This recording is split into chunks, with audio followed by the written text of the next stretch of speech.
하나님 말씀은 로마서 3장 19절부터 31절까지 말씀입니다. 로마서 3장 19절에서 31절 말씀을 제가 봉독하겠습니다. 귀와 눈으로 따라 읽으시기 바랍니다. 하나님 말씀입니다. 우리가 알거니와 무릇 율법이 말하는 바는 율법 아래에 있는 자들에게 말하는 것이니 이는 모든 입을 막고 온 세상으로 하나님의 심판 아래 있게 하려 함이라. 그러므로 율법의 행위로 그의 앞에 의롭다 하심을 얻을 육체가 없나니 율법으로는 죄를 깨달음이니라. 이제는 율법 외에 하나님의 한 의가 나타났으니 율법과 선지자들에게 증거를 받은 것이라. 곧 예수 그리스도를 믿음으로 말미암아 모든 믿는 자에게 미치는 하나님의 의니 차별이 없느니라. 모든 사람이 죄를 범하였음에 하나님의 영광에 이르지 못하더니 그리스도 예수 안에 있는 속량으로 말미암아 하나님의 은혜로 값없이 의롭다 하심을 얻은 자 되었느니라.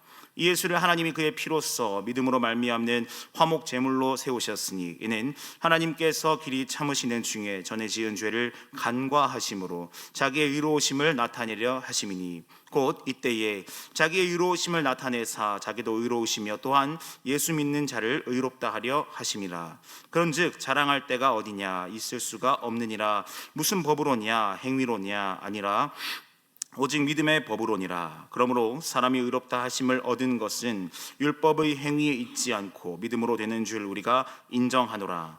하나님은 다만 유대인의 하나님이시냐? 또한 이방인의 하나님은 아니시냐? 진실로 이방인의 하나님도 되시느니라. 할례자도 믿음으로 말미암아 또한 무할례자도 믿음으로 말미암아 의롭다 하실 하나님은 한 분이시니라. 그런즉 우리가 믿음으로 말미암아 율법을 파기하느냐? 그럴 수 없느니라. 도리어 율법을 굳게 세우느니라. 아멘. 함께 기도합니다. 살아계신 아버지 하나님, 오늘도 주께서 복되다 하시니 주일 가운데에 우리로 하여금 복 주시기 위하여서 예배 자리에 부르심에 감사합니다. 하나님께서 부르신 이 자리에서 우리가 중심 다하여서 주만 경외하기를 바라오니 하나님께서 하늘의 문을 여시고 그 얼굴 빛을 우리에게 비추어 주시옵소서. 시간 함께 선포되는 말씀 가운데에 아멘으로 화답케 하시고 주의 말씀이 내 삶의 길이요 진리요 생명됨을 우리가 온전히 중심 다하여 고백하는 그러한 예배 될 수 있도록, 순간 될 수 있도록 인도하여 주시옵소서. 모든 순간 하나님만 높임 받으시기를 간절히 바라옵고 살아계신 예수님의 이름으로 기도합니다. 아멘. 이 부패한 교회를 향하여서 오직 성경으로, 오직 믿음으로, 오직을 외치던 교회 개혁의 바람이 유럽을 뒤흔드던 어느 날 1545년부터 이탈리아의 이 트렌트에서 로마 가톨릭의 대표주자들이 모여 회의를 열었습니다. 그들은 개혁가들이 주장하던 오직에 대해서 반대하면서 과연 인간의 구원에 대해서 어떤 것이 사실인가, 그들의 여러 가지 교리들을 정립을 했었습니다. 여러 가지 주제들이 다루어졌습니다. 사도신경은 진짜 고백해야 되는 신뢰할 만한 것인가, 혹은 과연 연옥이란 있는 것인가, 혹은 성경 이외의 전통적인 권위 있는 문서들은 성경과 같은 권위로 인정할 수 있을 것인가, 여러 가지 회의들이 진행이 되었습니다. 그들이 이렇게 주장했습니다. 인간이 구원을 받는 데에 인간에게 주어진 자유의지가 적당히 작용을 합니다. 그러므로 인간이 구원을 얻는데 하나님의 은혜의 도움을 받아 협력할 수 있고 또 반드시 협력해야만 합니다. 다시 말해서 사람이 구원을 받는 데에 인간의 노력이 어느 정도는 필요하다라는 말입니다.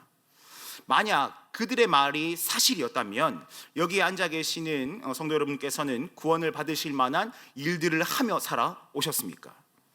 그렇게 구원에 이를 만한 선을 적당히 쌓아오셨습니까? 혹은 그 지은 죄에 대해서 고회를 하면서 그 죄값에 상응하는 사회봉사와 같은 것들을 하며 죄값을 지불해 오셨습니까? 혹 여러분들께서 그러한 선에 해당하는 삶을 살지 못하셨더라도 너무 염려하지는 마십시오. 여러분들께서 연옥에 떨어져서 고생하실 때에 여러분들의 가족들이 큰 돈을 지불해서 여러분들을 연옥으로부터 구원할 것이니 편안하게 사시다가 가시면 됩니다 라는 것이 그들의 주장입니다. 제 주장 아니고요, 오해하시면 큰일 납니다. 그에 반해서 종교개혁의 진영에 있던 사람들은 분명하게 말합니다. 사람이 하나님 앞에서 의롭다 하는 구원을 받는 것은 인간의 어떠한 협력도 없이 오직 믿음으로, 오직 하나님의 은혜 안에서 주어지는 하나님의 선물입니다. 우리는 이 말을 따라서 우리의 구원이 전적인 하나님의 은혜 안에서 믿음으로 주어진다는 사실에 분명하게 동의합니다. 조금의 의심도 하지 않지요. 구원은 전적인 하나님의 선물이고 믿음의 결과입니다. 구원받은 우리가 하나님의 뜻대로 살아감은 우리가 구원받았음에 대한 확실한 증거가 되기도 함을 우리는 믿음으로 고백하며 살아갑니다. 똑같다고 말하기는 조금 힘들 수 있겠지만 사도 바울이 로마서를 기록할 당시의 상황이, 이 로마 교회의 상황이 이 15, 16세기의 유럽의 상황과 조금 비슷한 것 같습니다. 로마 교회 안에 이 두 세력 간의 충돌이 있었습니다. 한쪽에서는 믿음이 분명한 자들이 오직 믿음으로 구원을 얻으니 우리가 그리스도 안에서 참된 자유를 누리자라고 주장을 했고요, 다른 한쪽에 있는 믿음이 연약하다라고 표현할 수 있을 것 같은 사람들은 율법을 반드시 지켜야만 합니다라고 주장을 했습니다. 믿음이 연약한 자들은 오직 믿음을 통한 구원의 은혜를 완전히 인정하지 못했나 봅니다. 그래서 그들은 그럼에도 불구하고 모세의 율법을 끊임없이 지켜야 한다라고 주장을 했습니다. 그대로 두었다간 로마의 교회가 분열될 수도 있기 때문에 사도는 로마 교회에 편지를 하면서 이것이 정답입니다 라고 정답을 제시합니다. 오늘 읽은 21절 22절에서 이렇게 말하시오. 이제는 율법 외에 하나님의 한 의가 나타났으니 율법과 선지자들에게 증거를 받은 것이라 곧 예수 그리스도를 믿음으로 말미암아 모든 믿는 자에게 미치는 하나님의 의니. 아멘. 그런데 21절을 번역할 때에 이 앞에 생략된 단어가, 중요한 단어가 있습니다. 그러나입니다. 그러나 율법의 행위로 의로워질 수 있다 혹은 그렇지 않다를 놓고 싸우고 있는 로마 교회에게 바울이 이렇게 말합니다. 율법을 놓고 보십시오. 한치라도 오차 없이 지킬 수 있는 사람이 있습니까? 율법 아래에서 우리는 죄인일 뿐입니다. 그러나 율법 이외에 하나님 앞에서 의롭다 칭함받을 수 있는 은혜가 있습니다. 그것이 바로 예수 그리스도를 믿는 믿음입니다 라고 사도가 말을 합니다. 이어서 24절에서는 이렇게 말하는데요, 그리스도 예수 안에 있는 속량으로 말미암아 하나님의 은혜로 값없이 의롭다 하심을 얻은 자 되었느니라. 아멘. 하나님께서 인간을 속량하실 때, 즉 죄의 노예라는 신분에서 석방해 주실 때에 그 죄인 스스로에게 어떤 이 석방금을 물지 않으셨습니다. 사실 인간에게는 그 죄값을 지불할 능력도 없고 자격도 없지만 하나님께서는 그 죄값을 인간에게 물지 않으시고 주께서 친히 아버지께 다 지불을 하셨습니다. 인간의 모든 구원은 하나님의 은혜로 말미암아 말 그대로 값 없이 선물로 주어진 하나님의 은혜의 선물입니다. 정말 다행히도 하나님은요, 우리의 생김새나 상황이나 형편이나 능력, 재능이나 성품 따위를 기준 삼지 않으셨습니다. 사도가 말했던 것처럼, 개혁가들이 열심히 외쳤던 것처럼 오직 은혜로 우리를 구원하셨습니다. 오직 믿음을 근거로 삼으셨습니다. 오늘 본문을 잠시 한번 살펴보면서, 그렇다면 오직 믿음으로, 오직 은혜로 구원받은 우리가 하나님 앞에서 의롭다 칭함을 받은 그 구원의 역사에서 그것들이 어떻게 우리의 삶의 위로로 다가오는지를 잠깐 함께 살펴보면 좋겠습니다. 이 믿음으로 주어진 하나님의 의에는 과연 어떠한 은혜가 있습니까? 첫 번째로, 믿음으로 주어진 하나님의 의에는 우리의 모든 죄를 간과해 주시는 은혜가 있습니다. 안타깝게도 모든 사람은 율법 앞에서 의인이라 칭함받을 수 있는 모든 자격을 상실했습니다.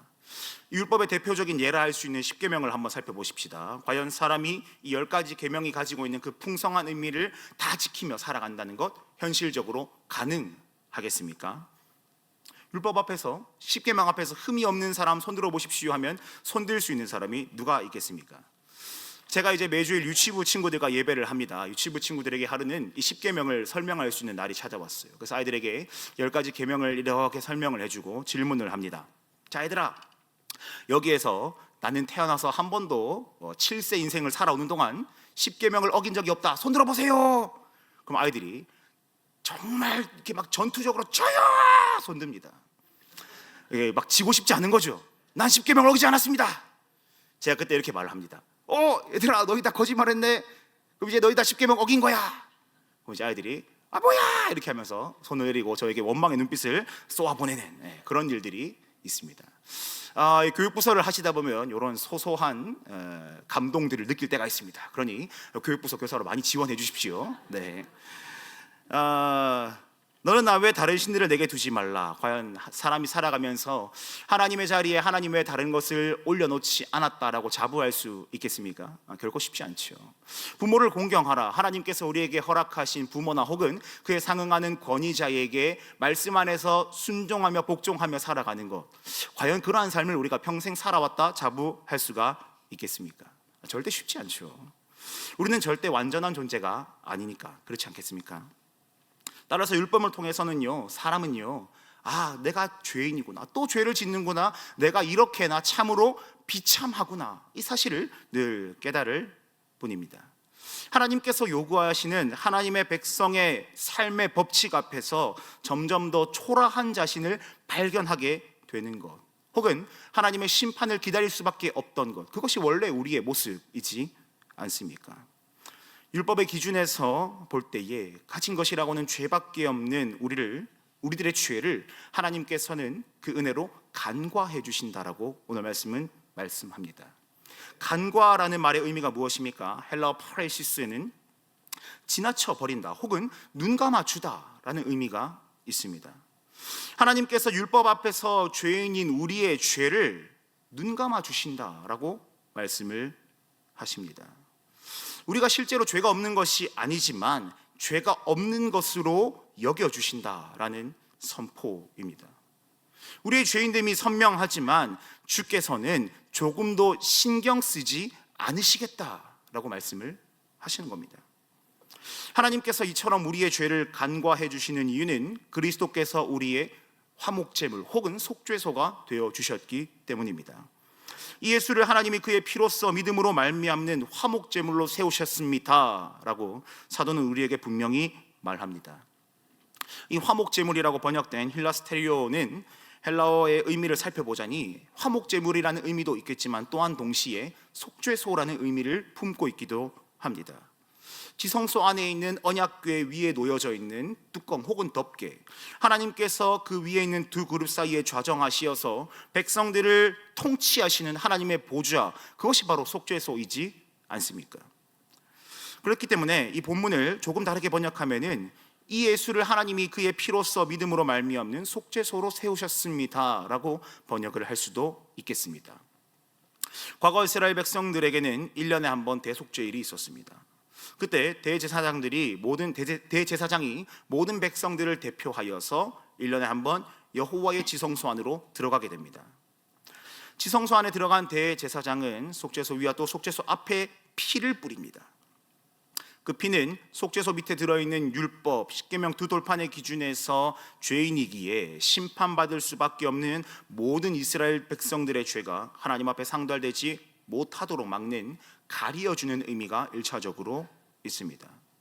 그 피 때문에 비록 그 속죄소는 더러워질지언정 속죄소가 더러워짐으로 인해서 이스라엘 백성들은 율법의 정죄로부터 자유로워질 수가 있게 되었습니다. 그런데 하나님께서 예수 그리스도를 이 속죄소로 삼으셨다라고 바울은 말을 합니다. 마치 속죄소가 피로 인해 더러워진 것처럼 예수 그리스도께서는 이 땅에 오셔서 영원한 유월절의 어린 양으로서 십자가에서 그 피로 스스로가 더러워지셨지만 속죄소에 피가 뿌려짐으로 하나님께서 그 백성들의 죄를 눈 감아 주시거나 모른 척 넘어가 주시는 것처럼 예수 그리스도에게 묻은 피로 인해 우리의 죄를 하나님은 모른 척 여겨 주십니다. 비록 우리의 죄가 선명하겠지만 그리스도의 피 흘리심을 믿는 믿음 안에서 우리의 모든 죄가 없는 것처럼, 혹은 우리가 구원에 이르는 데에 그것은 아무런 장애가 되지 않는 것으로 여겨주시는 것, 그것이 간과하시는 은혜입니다. 프랑스의 소설가 빅토르 위거르의 레미제라블을 다 너무 잘 아시죠. 이 장발장이 빵 하나 훔친 대가로 19년을 감옥에서 살다가 나옵니다. 아무도 그를 반겨주지 않죠. 그러나 신부 한 사람이 그를 반겨주지 않습니까? 그래서 그 신부 덕분에 이 장발장이 빵도 먹고 밥도 먹고 따뜻한 안식을 누리게 됩니다. 그런데 이 사람이 어떻게 합니까? 이 신부 집에 있는 은접시를 훔쳐서 달아나 버립니다. 그러다가 이내 경찰에게 적발이 되어 잡히게 됩니다. 경찰이 추궁하죠. 어디서 난 거야? 왜? 그래서 이 경찰이 이 장발장을 신부의 집 앞으로 데려갑니다. 그 경찰이 이제 문을 똑똑 노크를 했겠죠. 그 모든 순간 장발장이 어떤 생각을 했을까요? 제발 큰일이다, 제발 어떡하지? 이런 생각들을 했겠죠. 이 신부가 문 밖으로 나옵니다. 경찰들이 물어보죠. 신부님, 장발장이 당신의 집에서 은접시를 훔친 것 같습니다. 어떻게 된 일입니까?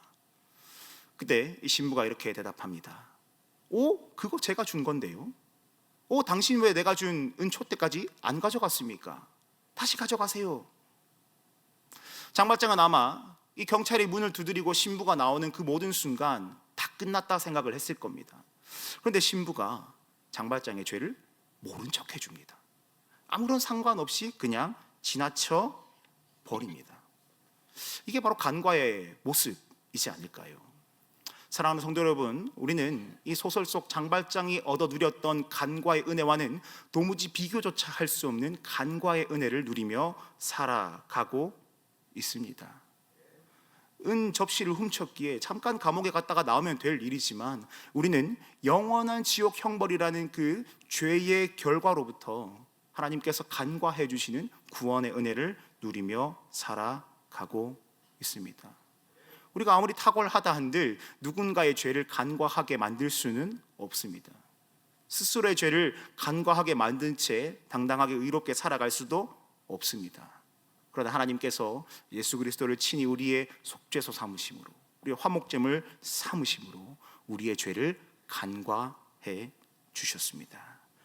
저 여러분들의 삶에 우리를 위하여서 친히 땅에 오시어서 피로 올리주신 그 예수 그리스도를 향한 소망과 사랑의 믿음이 늘 풍성하게 자리하기를 바랍니다.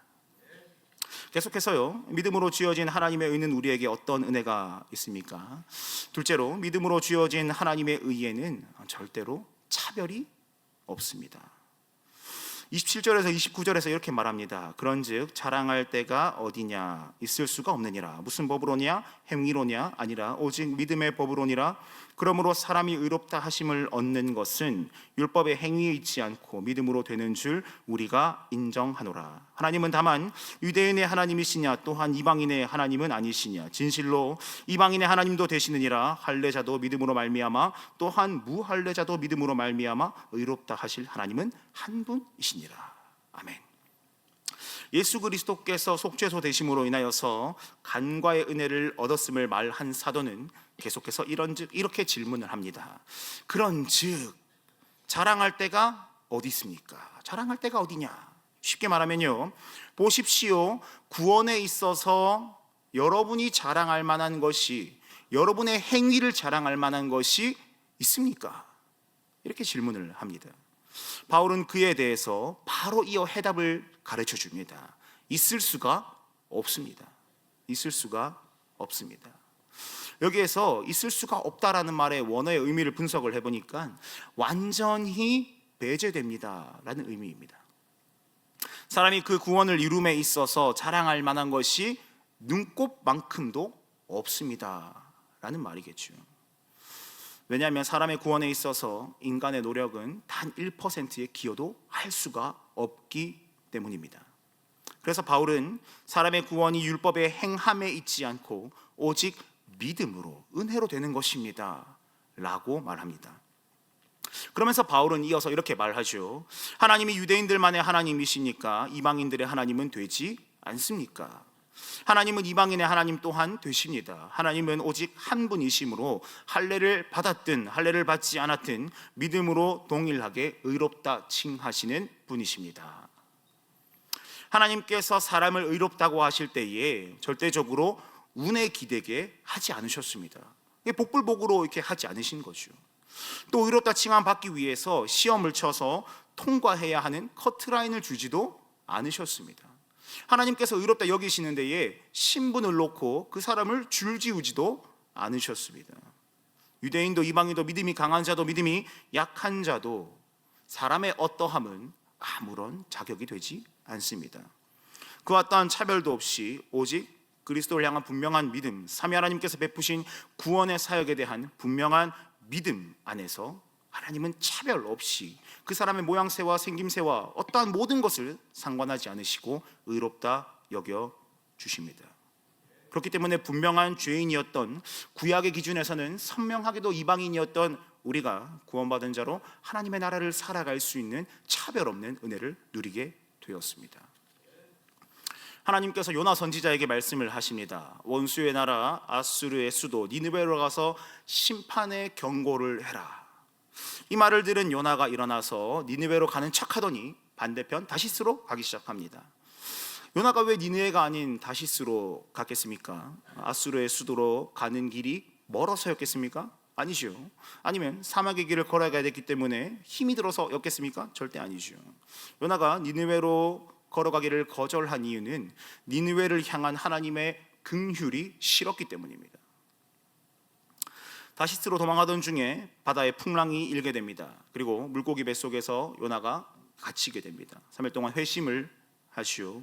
요나가 다시스로 가서, 다시스가 아닌 니느웨로 가서 심판을 경고합니다.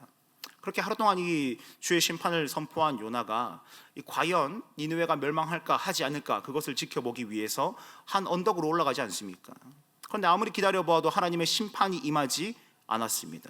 그래서 요나가 하나님께 화를 토하지 않습니까? 뭐라고 토합니까? 하나님, 내가 처음 하나님께서 경고하라 하실 때부터 눈치챘습니다. 하나님, 경고하라 하시는 거 하나님 용서해주고 싶어서 경고하라는 거 아닙니까? 하나님, 그런데 저 니느웨 심판받아 마땅한 거 아닙니까? 저 사람들이 하나님의 백성들을 얼마나 괴롭혔습니까? 하나님 도대체 왜 그러세요?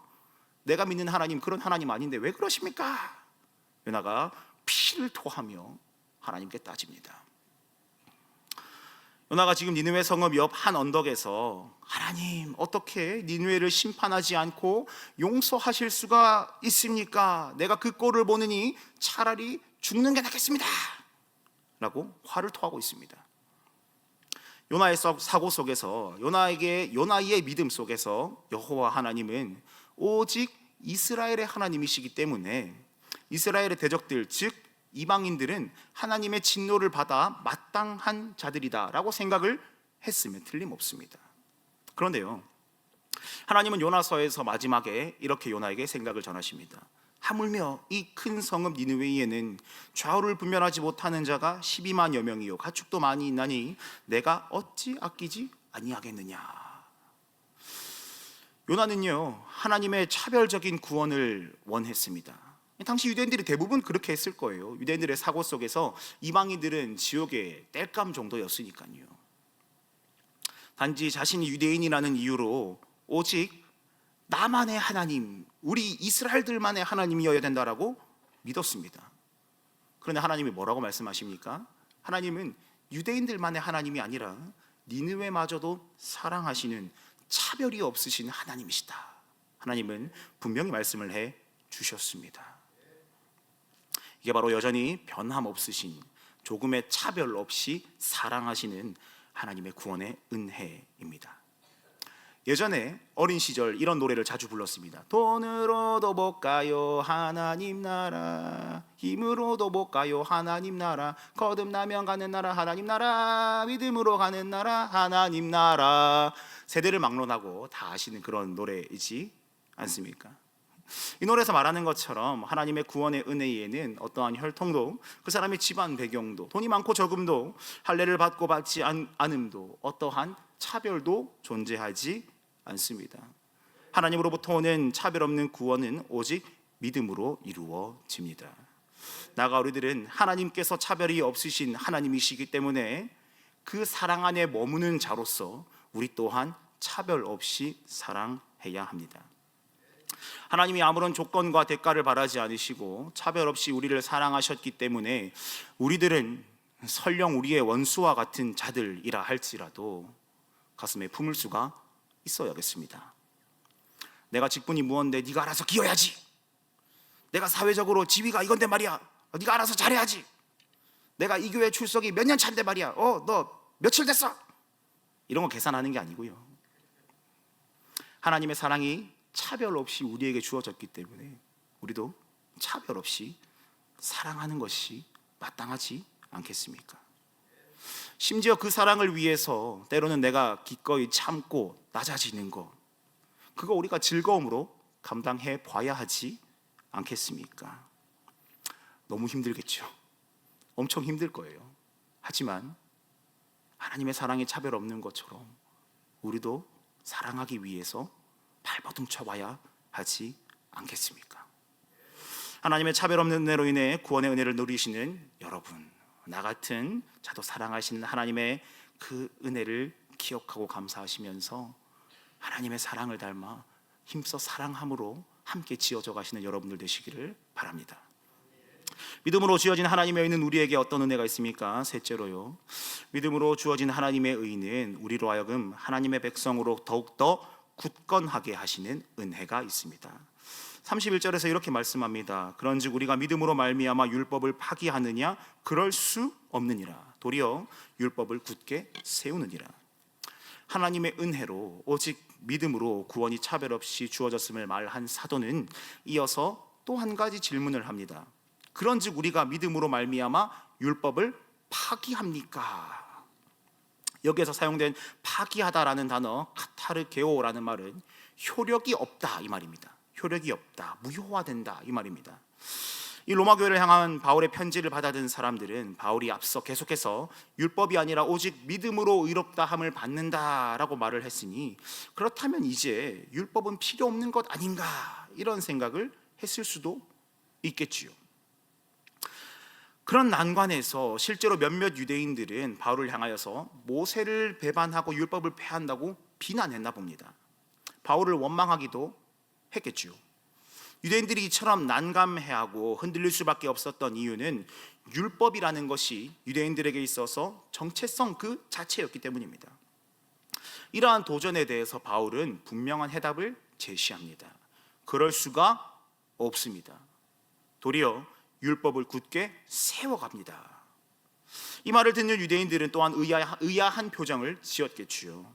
이제껏 앞에서 실컷 율법이 아니다, 할례가 아니다, 오직 믿음이다 라고 말을 하더니 그토록 믿음을 강조하던 바울이 마지막에 가서 구원을 받는 자는 율법을 굳건하게 세운다, 뭐 어쩌란 말이에요, 이런 반응을 보였겠죠.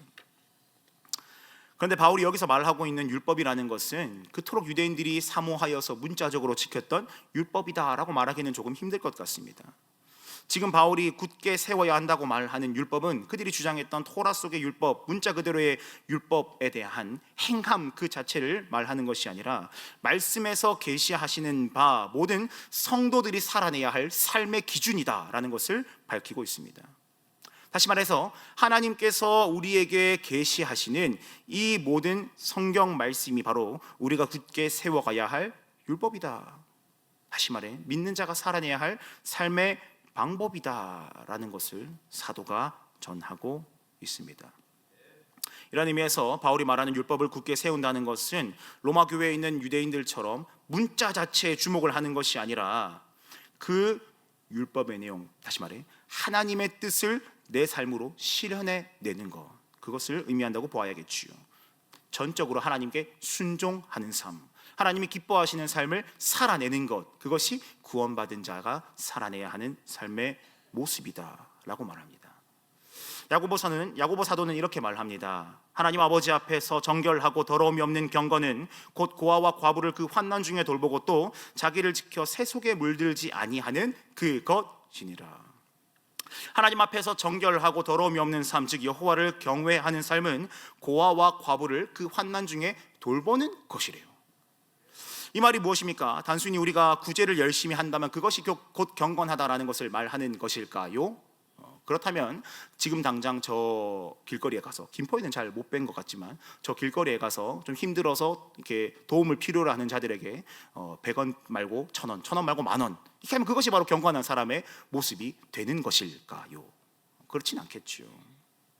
야고보 사도가 말하는 참된 경건은 하나님께서 말씀하신 그 삶을 기꺼이 살아내는 것입니다. 구약의 전통에서 하나님께서 말씀하십니다. 고아와 과부와 계획 제사장을 위해 베풀어라. 하나님의 긍휼과 하나님의 사랑으로 서로를 돌아보아라. 야고보 사도가 말하는 게 그건 아닙니까? 하나님이 말씀하시는 그 마음을 닮아서 하나님의 뜻대로 살아라. 그것이 참된 경건이다. 야고보 사도가 우리에게 요구하는 믿음의 반응이 그것 아니겠습니까? 참되게 믿음으로 구원받았다라고 말하는 사람은 내가 구원받았으니까 끝, 내가 조용히 왔다가 조용히 사라지는 나 혼자의 믿음 생활을 해야지 끝, 그것이 아니라는 거죠. 구원받은 자로서 마땅히 하나님께서 요구하시는 삶의 모습을 살아내는 것, 그러기 위해서 발버둥 치는 것, 그것이 우리가 해야 하는 삶의 모습이다라고 말씀합니다. 예수님께서 여리고에 사는 한 세리 삭개오를 찾아가 만나십니다. 그는 비록 세리로서 모든 동족들에게 비난을 받는 자였지만 유대인이었기 때문에 그 또한 유대인으로서의 삶을 어느 정도 살아내었던 것 같습니다. 그런데 그의 삶이 예수님을 만난 이후로 완전히 뒤바뀌게 되지 않습니까? 예수님께서 삭개오를 향하여서 내가 잃어버린 자를 찾으러 왔다, 이 사람 또한 진짜 아브라함의 자손이다 라고 그의 구원을 선포하신 이후에 그가 어떻게 되었습니까? 진정으로 회개하여서 기꺼이 말씀에 순종하는 바 가난한 자를 돌아보는 삶을 그가 살아낸 것 우리가 다 알고 있지 않습니까? 누가 삭개오를 향하여서 너 이제 그렇게 살지 않으면 회초리 받을 줄 알아, 이렇게 말했겠습니까? 절대 그렇지 않죠. 그 마음이 하나님이 베푸신 구원의 기쁨으로 가득 차니 그 삶이 마땅히 하나님이 기뻐하시는 바, 율법에서 정의하는 바대로 살아내고자 했던 것 아니겠습니까? 이제는 우리가 빛의 자녀가 되었으니 빛의 자녀로 살아가야 한다고 외쳤던 이 사도의 말, 에베소서의 교훈처럼 우리가 주 안에서 빛의 자녀가 되었으니 빛의 열매를 품으며 살아가야 하지 않겠습니까? 나는 여전히 죄인이니까 라는 것을 방패 삼아서 내 마음대로 행하는 것 멈추어야 하지 않겠습니까? 내 안에서 나와 함께 하시는 성령께서 기뻐하시는 삶이 무엇인지 철저하게 고민하며 기도함으로 싸워내는 삶, 우리가 살아내야 하지 않겠습니까? 내 안에 계시는 성령님을 닮아 예수 그리스도를 따라서 우리에게 모든 허락하신 삶을 주를 닮아 기꺼이 말씀에 순종하는 삶을 살아낼 수 있기를 주님의 이름으로 축복합니다. 누군가 저에게 성경에서 가장 좋아하는 인물을 꼽으라 라고 말하면 저는 단언컨대 아브라함을 꼽습니다. 물론 예수님 빼고요. 여러 가지 성경에 존경할 만한 인물들이 참 많습니다. 다윗도 그렇고 솔로몬도 그렇고 다니엘도 그렇고 기타 등등 많은 사람들이 있겠습니다만은 저는 아브라함을 참 좋아합니다. 아브라함이 창세기 22장 마지막에서 네가 이제야 나를 경외하는 줄을 알겠다, 하나님의 칭찬을 받았기 때문일까요? 아브라함이 참 부럽습니다. 그런데 아브라함의 삶을 돌아보건대 그가 믿음의 조상이다라고 불릴 만한 여지가 썩 그렇게 많지는 않습니다. 창세기 12장 하나님께로부터 부름받은 그 이후에 아브라함이 얼마나 엉망진창의 삶을 살았는지 다 잘 알고 계시죠. 아내를 누이라고 뻥쳐가지고요 2번이나 뺏깁니다. 난리 나죠. 하나님이 계속해서 기다려라 내가 너에게 아들 줄 거다, 그거 못 참아가지고 자꾸 막 다른 사람 데려와가지고 네가 내 아들이다, 아브라함이 하지 않습니까? 믿음의 조상이라 불릴 만한 일들이 썩 그렇게 그의 인생에 많아 보이지 않습니다. 그런데요, 그가 그렇게 믿음의 대가보다는 실패한 사람이라고 부르는 것이 더 좋아 보일 법한 삶을 살아왔음에도 불구하고 하나님은 그에게 의로운 자라는 칭호를 베풀어 주십니다. 그의 삶이 기준이 되었기 때문이 아니라 철저한 하나님의 은혜로 그가 구원에 이르렀기 때문입니다.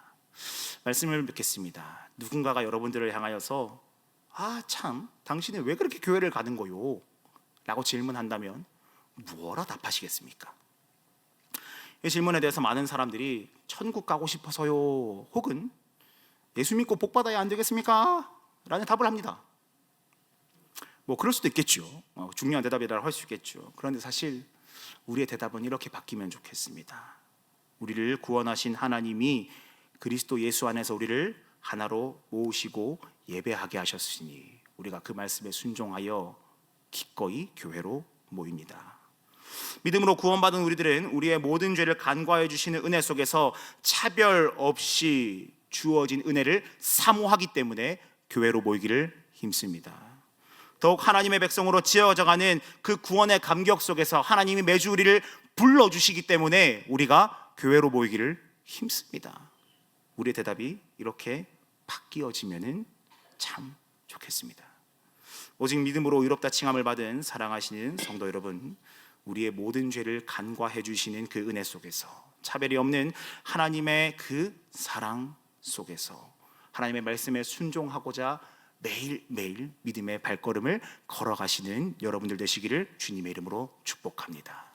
우리가 같이 한번 찬양하면서 결단하면 좋겠는데요, 우리를 위하여서 십자가에 못 박히신 주님, 내가 그 주님을 사모하오니 하나님 날마다 나와 함께 하시는 그 주님의 십자가의 은혜를 힘입어 내가 구원받은 자답게 살아가기를 간절히 바랍니다. 이런 마음으로 같이 한번 찬양했으면 좋겠습니다. 함께 찬양할까요? 우리들을 위하여. 우리들을 위하여 십자가에 못 박혀 모든 죄를 용서하사 의 삼아 주신 주. 어떤 일이 있어도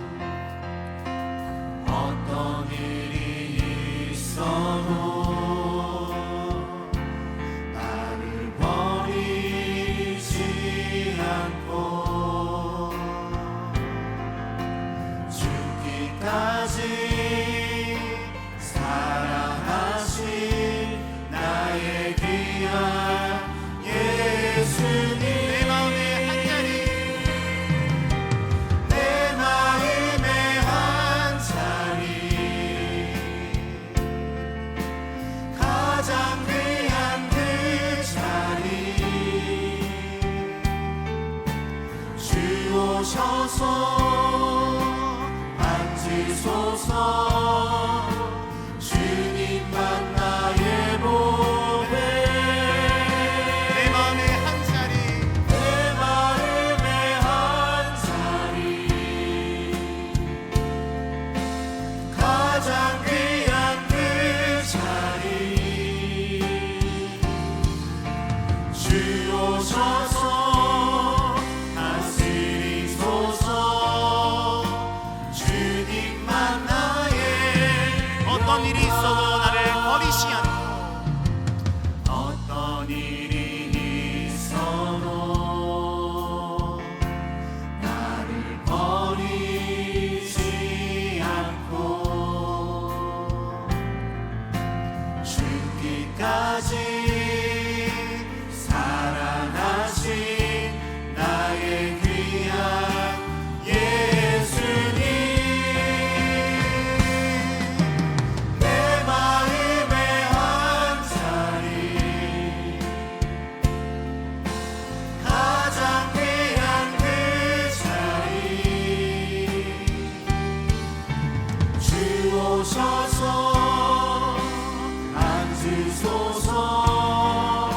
주님만 나의 보배, 내 마음의 한자리, 가장 귀한 그 자리, 주 오셔서 다스리소서. 우리 마지막으로 중심 다해서 우리 한 번만 더 고백합시다. 내 마음의 한자리, 내 마음의 한자리, 가장 귀한 그 자리, 주 오셔서 앉으소서. 주님만 나의 보배, 내 마음의 한자리, 가장 귀한 그 자리, 주 오셔서 다스리소서.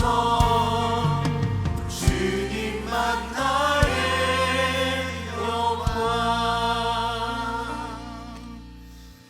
여러분 말씀을 기억하며 한번 기도하면 좋겠는데요, 하나님 주께서 베풀어 주신 그 놀라운 구원의 은혜, 우리가 그 구원의 은혜를 늘 기억하며 그 감격 속에 머물러 살아가면 좋겠습니다.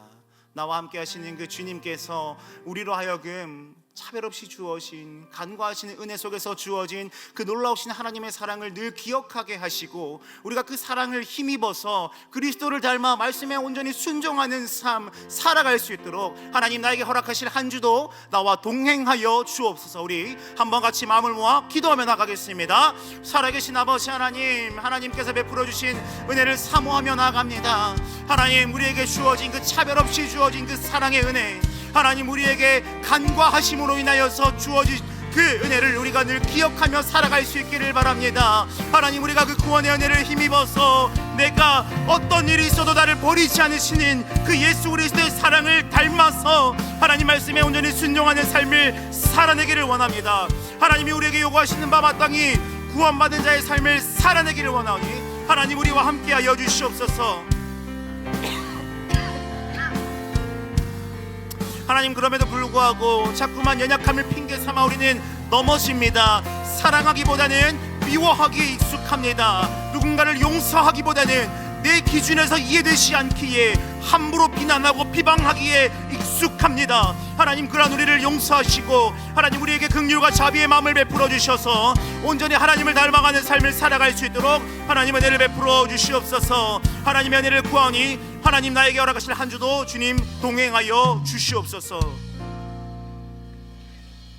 살아계신 하나님 아버지, 하나님께서 우리를 참 사랑하셔서 우리의 어떠한 모양이나 생김새, 우리의 어떤 성격이나 우리의 재능, 이 모든 것들을 기준 삼지 않으시고 오직 주께서 이루신 모든 구원의 은혜 안에서 믿음으로 우리를 의롭다 하심에 하나님을 찬양합니다.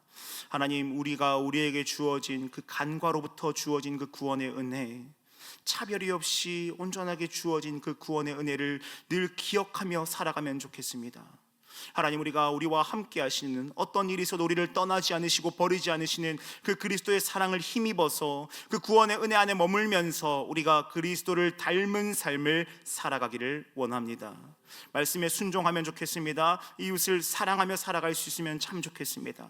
하나님, 여전히 연약한 우리를 붙들어 주셔서 우리가 구원받은 자로서 그 은혜를 기억하고 감사하며 마땅히 그 삶을 살아낼 수 있도록 주께서 우리를 친히 다스려 주시옵소서. 허락하실 한 주 가운데도 우리의 모든 삶을 인도하실 주님을 간절히 기대합니다. 살아계신 예수님의 이름으로 기도합니다. 주님 주신 복을 받겠습니다. 주 예수 그리스도의 은혜와 하나님 아버지의 사랑하심과 성령님의 돌보심이 우리 가운데 영원토록 함께 있을지어다. 아멘.